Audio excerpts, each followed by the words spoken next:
Now, we could get into the weeds of good leads, bad leads, etc. But the truth is, a lead is someone's contact point and a level of interest.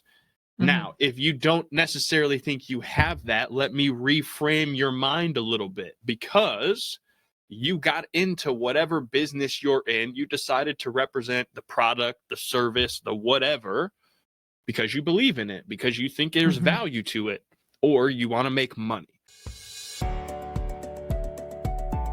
Welcome to Biz Help for You, the show that saves you the expensive learning curve by providing advice from industry experts in every facet of the entrepreneurial journey. Too many small businesses collapse. According to the U.S. Census Bureau, 20% fail within their first year, and less than 35% make it to their 10th anniversary. The goal of this podcast is to change that statistic. So if you're interested in learning more to be a successful entrepreneur, tune in today.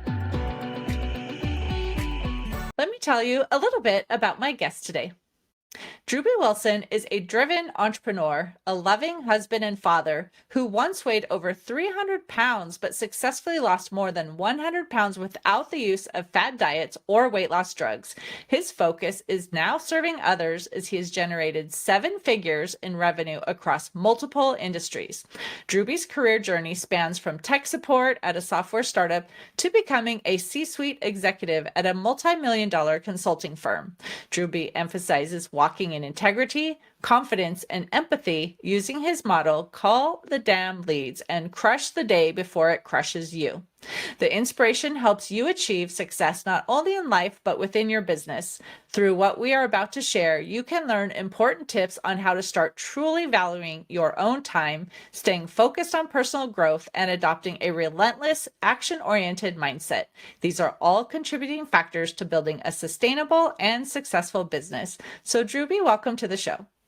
Oh my gosh, Candy, thank you so much. What an introduction. I always feel so weird and awkward during those, and also humbled to know how much value we can truly bring to the time we spend together. So I just want to first thank and express my gratitude for the time and opportunity to be here with you today. Well, I always love to share a little bit of the background. Of course, it shows why you're here and able to share information, right? So it does show why you're an expert. But I would love to know a little bit more about how did you even start this journey of personal and business health? Oh my goodness gracious. So, long story short, I've written 5 books. If you want to read the whole story, you can find them on Amazon. And I don't say that to brag. I say that because I came from very humble beginnings. I grew up in the street selling dope. As I got older, I met a beautiful young lady. Eventually, she was silly enough to marry me. We had a beautiful little boy who's around here somewhere. And I realized I didn't want to end up dead or in prison. I didn't have the greatest example growing up. So for me, I kind of wanted to be what I didn't have. And that was really the start of personal development for me. I was always in sales and kind of reached a point where I went, this isn't bringing me the life that I want. What is it that I'm not doing that I need to be doing to get the results that I'm looking for? And that was 5, 6, 7 years ago now, when I really think about how I really took that step. But shoot, I mean, if you think about it, we're in personal development our whole lives. We just don't understand the level of it until we've been exposed. Right. Well, and I think too, when you have a family, especially once kids come into the picture, if we haven't been as healthy too, I think sometimes that's a trigger for us too, to be like, oh, I need to do better so I can be around for them. And so that sounds like it might have been something similar for you as well. And, now we're going to talk about, business too. And so we have to be healthy to even run successful businesses. So we have the energy and all of that too. But I would love for you to just talk about your philosophy, calling these leads. How did that come about, and how did it transform your business and your personal life? Oh, this is good. So you're teeing me up a little bit. So this might be a little bit of a longer answer, but it's going to be really helpful because it explains both my personal journey and how the whole business started. So I mentioned 7, 8 years ago, I was out of the streets. I was selling insurance. I was living a relatively successful life, as most people would look at it. I was married, had a kid. We had a home we had purchased. I was selling insurance, didn't have to work weekends. It should have been a pretty daggum good life. But good will steal from great. And I worked really hard and didn't feel like making $30,000 a year was my level of worth. So I went to my boss at the time and said, hey, what do I got to be doing to make six figures? Like, what am I doing wrong? What is it that I'm missing? And he said, you just got to be patient, man. Someday it'll be your name on the door and you'll be getting the big residuals, and just go and call the leads and do what you do best. And I was like, well, all right. And I like sulked back to my desk and I was all flustered because I'm not a very patient person at all. And I went online and I was like, all right, I'm a sales guy. If I can learn marketing and I can get my own leads, I'll have more people to sell to. I'll make more sales. I'll make more money. It was just kind of a math problem. So that's what I did. I went online. I learned marketing. I developed a new skill set, so much so that it actually did allow me to double my production at the insurance agency, which was awesome, except that it really wasn't a big jump in my commission check because it didn't scale to getting double the commission. It was only an incremental increase. And I was like, this isn't it. However, some other agents in the area who knew me personally reached out and said, hey, man, you're one of the top guys. You just doubled your production. What were you doing? And is it legal? That's another kind. You know how it is. People always want to know if you're working, if it's legal. So I was like, well, yeah, it's legal. I went online. I learned the skill. I'll teach it to you guys. And they went, no. I don't want to learn it. I don't care how much for you to set it up for me. And I was thinking like, oh, well, that's pretty powerful. And I was like, I don't really know. Like, I'm trying to figure this out. Well, at the same time, I got a call from another online client and she said, hey, how much for an hour of your time to get on and show me how this works? And it was one of the most humbling questions of all time, because I'm sitting there thinking, well, I make $1,500 a month salary and I get a $2,000 a month commission check usually. So if I'm breaking that down, I'm making 20 to 25 bucks a night. I'm like doing this like hourly math. And I think I'm smart. And I'm how about 50 bucks? And Nancy chuckled. She's like, well, I was going to pay you 75. So I said, yeah, that sounds good. Let's do that. And that was one of the first real moments for me that I realized I was giving away my most valuable asset, my time, energy, and effort, for way less than what it truly should have been. And that was kind of like one of many big epiphany moments for me, was like, hey, your time is very valuable. And you've developed a skill set that if you will go out into the marketplace and actually ask people for more, they'll pay you for it. Isn't that crazy? I think a lot of us undervalue our time, or we don't realize how much we give away because someone has a question and we just give that answer, give this answer, or I'll quickly show you, right? And then we give a lot more away than we even realize. It's really truly scary. And one of the things when I'm working with clients, because fast forward 5-6 years, I've developed skills, I've made lots of sales, written books, all the cliche things, but the first thing I do when I work with any client, and people pay me a lot of money for this, not to brag, but they do, because time is your most valuable asset. So when I talk to them, I say, all right, cool. What is your time worth? I'm not really sure. Well, let's do the math. How much money did you make in the last 12 months? All of it. Your main job, maybe your side hustle. Some of you might be selling pictures of your piggies on the internet. I'm not judging. I'm just saying, if you're putting in the time, energy, and effort, you have to calculate for it. So let's just do the math. If you made, I don't know, 100 grand last year and you were an average worker, which if you listen to podcasts like this, you're definitely not average. You're making the time to get better. So we know you're not average, which means you're working more than the average person. But the average person, they work 2,000 hours a year, 40 hours a week, 50 weeks a year. They take their vacation. So if they made 100 grand, their time's worth 50 bucks an hour. That's just math. But the scary thing, Candy, is if I put my hood on and it's some little dark shades and I knock on the door and I say, congratulations, you have 24 hours left to live. Here's 50 bucks. I need you to come with me. What are you likely to say? Nope. Absolutely not. And for the sake of, professionalism, there's probably some expletives that other people would use in that situation, because we realize our time is worth so much more than that. And yet people still go and operate and give away their time and invest time, energy, and effort into things that are not generating an ROI. That's a return on investment, for any of you who haven't figured that out yet. And what's scary is a lot of people who are supposed to be fiduciary responsible people for their clients, insurance, real estate, loan officers, these people that I work with constantly who don't call the damn leads, they're giving away their time for free. They're not tracking what they're doing with it. And so here's what I usually tell people. Where are you spending your time? What are you spending it on? Who are you spending it with? Because if you were actually measuring those things, you'd start to see improvements on it too.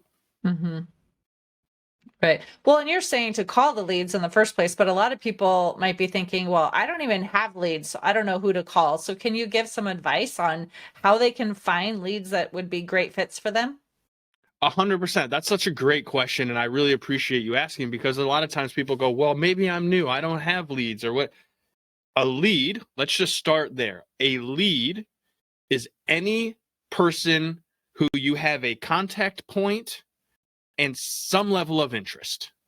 If you know their name and a way to contact them, and at any possible chance they have some level of interest, that is what we would consider a lead. Now, we could get into the weeds of good leads, bad leads, etc. But the truth is, a lead is someone's contact point and a level of interest. Now, if you don't necessarily think you have that, let me reframe your mind a little bit, because you got into whatever business you're in. You decided to represent the product, the service, the whatever, because you believe in it, because you think there's value to it, or you want to make money, which selling things to make money is a path down that's another conversation. But you're selling something because you want to believe in it, because you care about it. So to me, the number one lead is, well, if I have a product or service, who needs it? Let me throw a rock and see who might possibly need this thing, because every person in your immediate circle is now potentially a lead. You have to learn to pre-qualify and have the right conversation to understand, is this a conversation that's worth pursuing, or is this someone that I should, hey, thank you so much for your time, I appreciate you, we're not going to end up working together. Secret, who do you know that we might be a good fit to work with? A lot of people aren't asking for referrals, but that's a next level sales tip. But just look to your immediate circle and start disqualifying people. They don't need it. They don't need it. They don't need it. They don't need it. Okay, cool. You all need it. So now my next step is to open up the conversation, start a dialogue. But that's where a lot of people go, Right. I got to go wash the dishes. I've got to take the dog for a walk. I'm going to file this paperwork. There's 18 million excuses, which is why Call the Damn Leads was originally born. Because when I had that marketing, I ended up starting a company and getting a lot of clients. And, amazingly, I could be really good at getting leads. But if they didn't pick up the phone and call them, you know what they would do? They would call me and ask for a refund and make a bunch of excuses about how the thing didn't work. But I went, you didn't call the person and have the conversation. And that's the hardest part. That's where Call the Damn Lead started, because even if you have an immediate circle of people, you still have to take that effort and that action.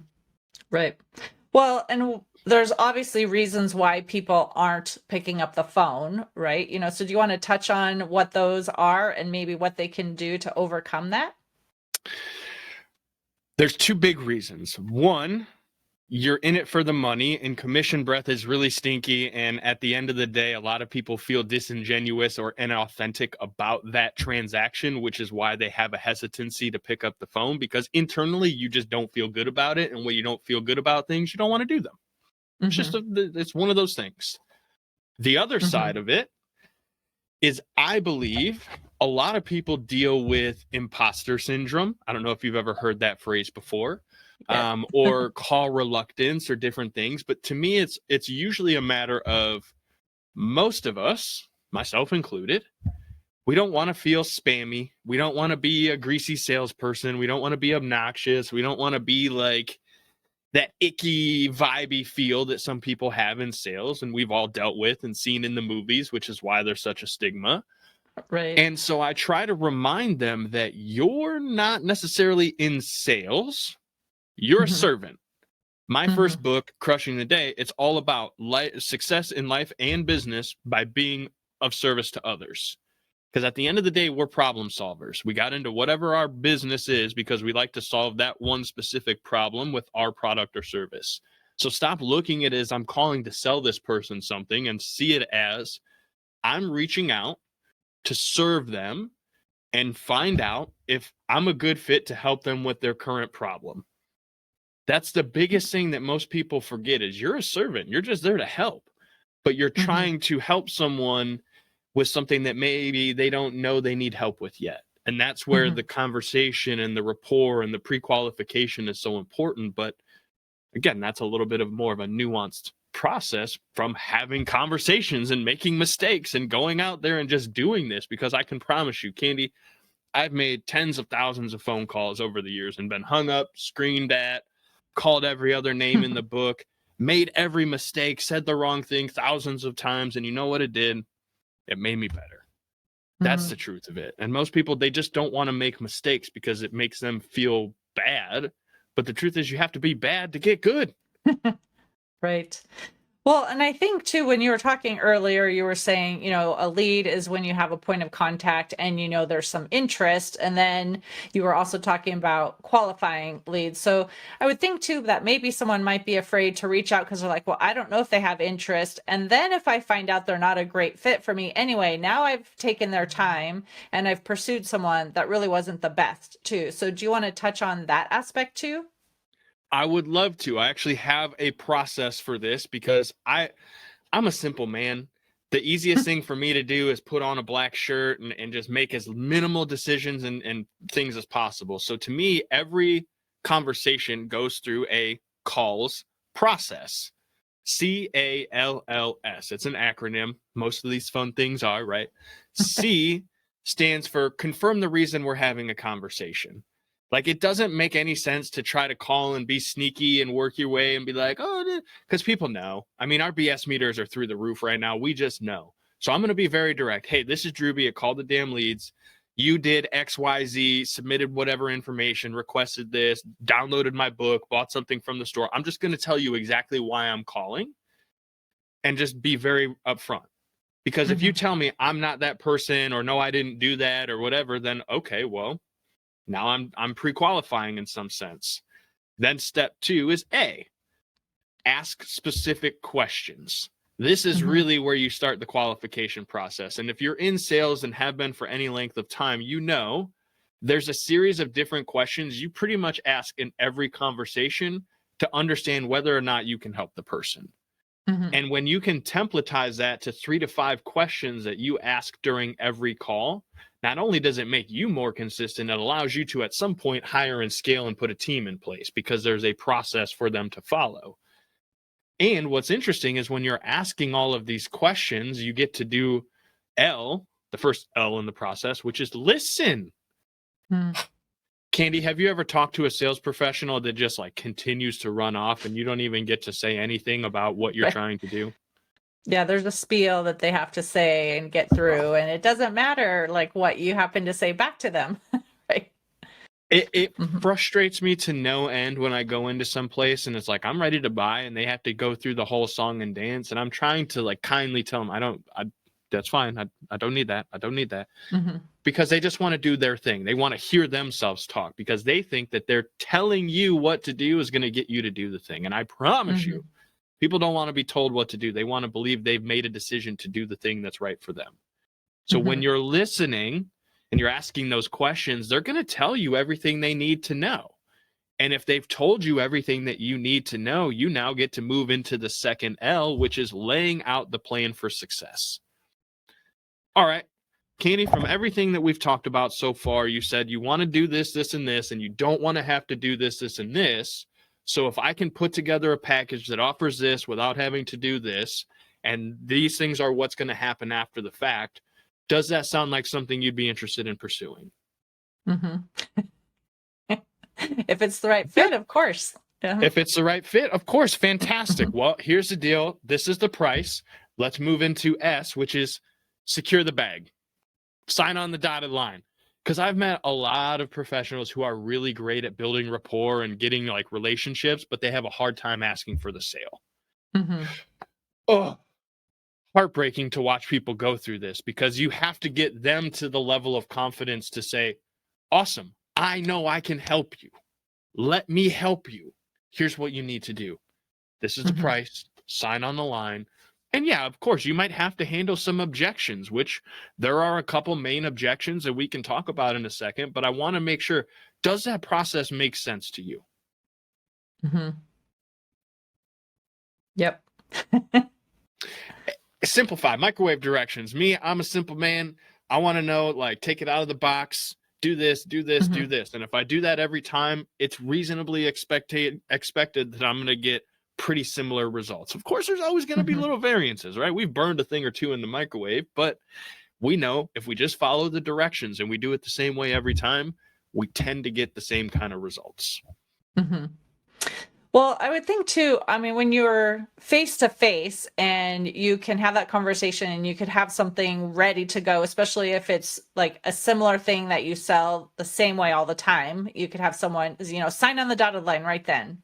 And, they're excited to move forward. But often now we're in different places. We're having to send documents to people, and then things just kind of slow down, right? Or they're not as excited about it, or it's not as much of an issue as it was when they first had that conversation. Or I have to talk to my spouse. Like, what do you say about that and those situations, and how do they handle that so that they can keep that momentum going to actually get that sale closed? Well, I'm going to start with the FU money comes from follow-up. And so I don't know if you've ever seen that movie, The Gambler, with John Goodman and Mark Wahlberg. It's a little more edgy, but essentially it's about, like, you get to a level of money where you can say FU to anything that's not for you. And so to me, the money is made in the follow-up, because statistically, this is a math thing. This isn't me just pulling numbers up. This is, you go online and find this right now. Only 5% of the people you speak to are going to want to buy from you today. That means 95% of the rest of the world, on average, statistically, like, you can't even argue this, is going to want to maybe possibly buy from you 3 to 12 months later. Maybe, if you do a great job. And so to me, it's so silly, the people that are like, well, I don't, chase people down, or I don't follow up, because if they don't want to work with me, I don't want to work with them. Well, that's silly, first of all. However, what most people fail to do is isolate the objection so that they can create the proper follow-up cadence. And this is where, for me, and what we coach and teach people on and really help build out for entrepreneurs and professionals, this is the secret. Because there's 3 main objections that I typically run into in every industry. Number 1 is price. Because we can argue all day long, money, but no. If people ain't got the money, or they don't see that the value of what they're getting has exceeded the investment that they're going to need to make, they're not likely to do it. And if they do, there's buyer's remorse and all sorts of things that go along with that. So the money is a real conversation that has to be handled. Ideally, you're getting ahead of that early on by asking the right qualifying questions of, okay, do you have a budget in place for this? What does that budget look like? What is your timeline for being ready to make that investment? There's ways that you can handle it before you get there, but sometimes they still hit you with, I don't have the money. Okay, cool. Money aside, if we did have that money and that wasn't an issue, is this something you'd like to pull the trigger on today? Yes, 100%. Fantastic. It turns out I have a few different ways that we could potentially go get access to funds depending on your level of credit, blah, blah, blah. No guarantees, but if you know that this is something you want to do, I will go above and beyond to help you find access to the thing, because money's easy. We all know how to get money. Time, energy, and effort we can't get back. So if you're willing to invest those into this program, I'll help you find the money. See how you just walk right over that objection? And again, that doesn't work every time, but there's a way to go about it. So money is number 1. Number 2, you mentioned it, I need to speak to a spouse. I need to speak to a business owner. And honestly, a lot of times it's a smokescreen, because they've got more information than they know what to do with. They're still unsure. Maybe there really is a business partner or a spouse that they do need to make those decisions with. But to me, if you're getting that objection, it's because you didn't get to it early on and say, awesome, going into this, are there any other, decision makers, or is anyone else going to be involved when we go to make the final decision on if this is the right fit? Like, most people don't ask that question, which is why they end up getting hit with I got to talk to my spouse, I got to talk to whoever, because they haven't actually isolated and figured out if that's going to be an objection.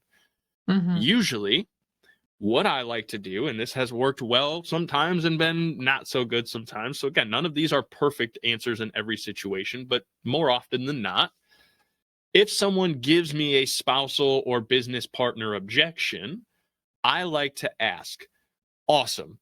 Now, early on in the conversation, I'm going to say, is there any other decision maker? And they're probably going to be like, oh, I have a business partner, whatever. It's cool. And I'm going to say, going into this, you told me that you already had a conversation about the conversation you and I are having right now with said spouse, business partner, etc.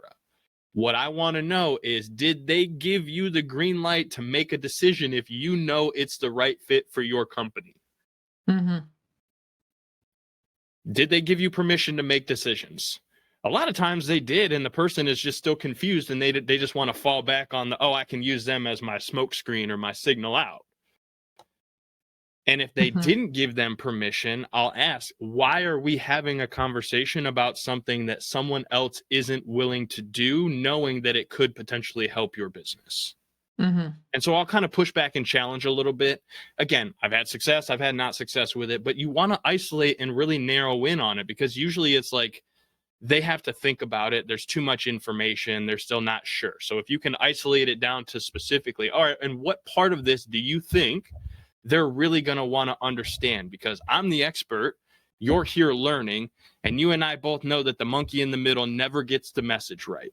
So I don't believe you're a monkey, but I also want to make sure you get the message right, because we've decided based on everything you just told me, we can help you. So what do we need to make sure they have to know this is the right move?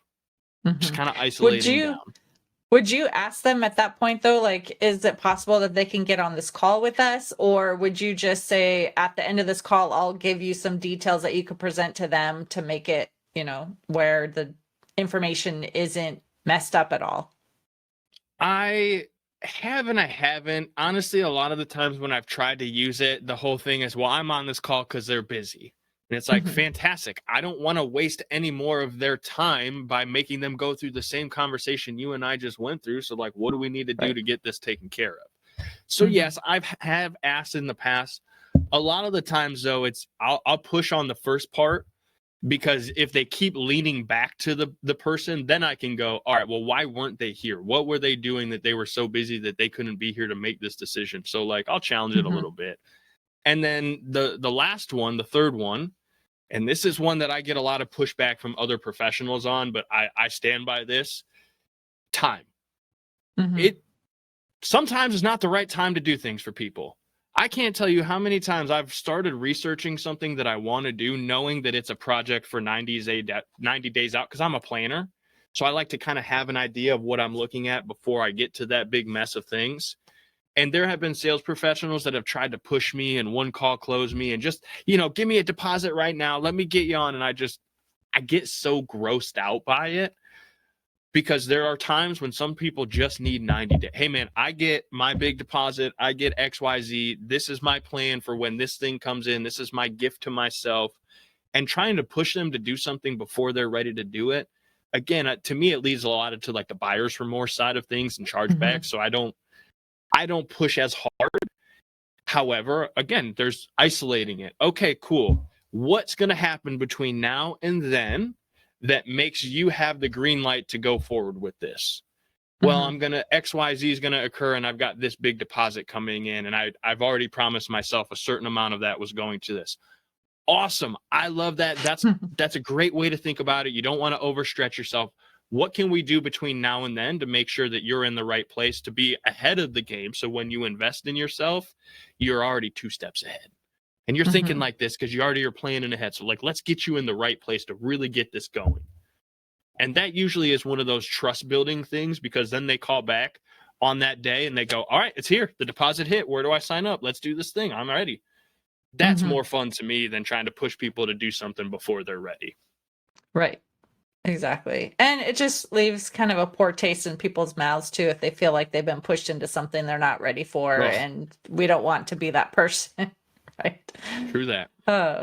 So I know this has been a great conversation. I know we're running close to the end of the time that we have together today. So I wanted to ask if you have an offer that you would like to share with our listeners, and how can they connect with you if they want more information? I really appreciate that. To me, I could give away lead magnets and all kinds of stuff, but the biggest thing that I ask, if anyone listened to the show today and they really enjoyed it, they got some kind of value out of it, the offer that I ask is if you will share this episode on social media, tag at Call the Damn Leads, I will personally hop on a call with you and go through your sales processes, whatever you have going on where you have questions, and I'll offer you a bunch of insight as much as I can in that 30 minutes. And what you do with it is totally up to you. But you have to share this episode and say, hey, I heard Drewbie on the episode with Candy. I loved XYZ. Because A, it reminds me and Candy that our time invested here was worth it. I know it will be, but we just want to make sure that we're making an impact. So if you tell people this one made a difference, that to me will open up, hey, I'll give you the game. I'll give you whatever recipe I can. If you want more after that, I got a restaurant. Come and join me anytime you want. But I always like to just give as much as I can up front because I've learned along the way that givers gain. And so, Candy, I just want to, again, express my gratitude for the opportunity to run my mouth and share some silly stories because I know that we'll make an impact on at least one person's life today. Perfect. Well, thank you for being here and being a guest and talking about this. I know a lot of times sales is something that people are a little afraid of. And as business owners, they may not see themselves as salespeople, but we all know we have to do that part to have a successful business too. So I appreciate your taking the time and having that conversation. Absolutely. And anything else you need, just go to callthedamnleads.com and let us know. We're here to help. Perfect. And to the listener, if you enjoyed today's topic and you want to hear additional information, you can find access to exclusive content in the show notes. Thank you for tuning in today. Would you please share this episode with those you know and leave a review on your favorite platform? And if you find our show informative, would you consider being a financial sponsor to help me continue my mission to educate business owners? A link is located in the episode description, and no amount is too small. I'd really appreciate your support. If you are interested in connecting with our guest and receiving the offer they had to share, a link to our resource page is in the show notes.